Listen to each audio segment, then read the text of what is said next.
Okay, scientists, I'm going to show you how to set this experiment up and how to work through it.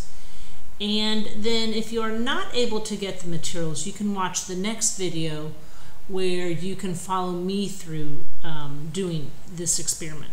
So, like I said, you need a beaker of some type of measuring cup, and we are going to start with room temperature water right there. You need some sand. I just found some dirt from my yard, some salt, and some sugar. I got these from my kitchen, but you could also use salt and sugar that you might be able to find at a restaurant or a coffee house. So what you need to do is I'm going to fill my beaker up with 100 milliliters of water. There we go. Now remember, we start with room temperature water. I got this water out of my faucet and just let it sit for a while because the water was actually rather cool when it came out of my faucet. And then we are going to start with salt. I pulled out a teaspoon out of my drawer.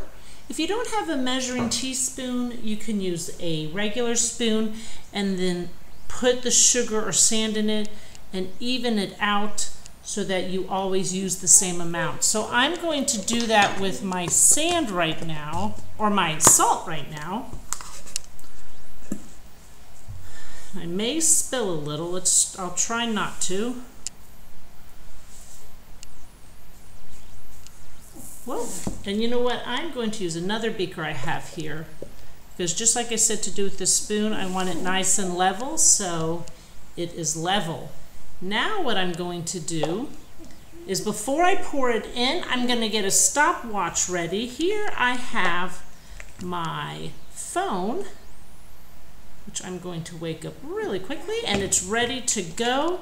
I am going to pour my salt into the mixture and then start the timer and stir it while the timer goes. So here I go. This is 1 teaspoon salt in 100 milliliters worth of water. So now I'm stirring it until I notice all of the salt dissolved. It's getting close, actually. It's good to have a clear container so that you can see the side, through the side of the container. And stop. Now my timer goes to tenths and hundredths of a second.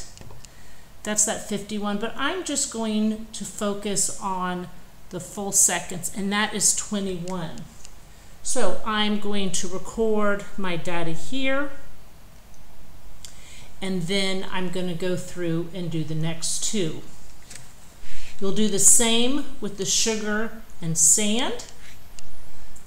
At the third trial, make sure you include a sketch of your observations, and then there's a space at the bottom to find the average.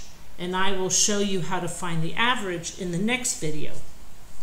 So go ahead and do the other two trials of salt, your 3 for sugar, and your 3 for sand.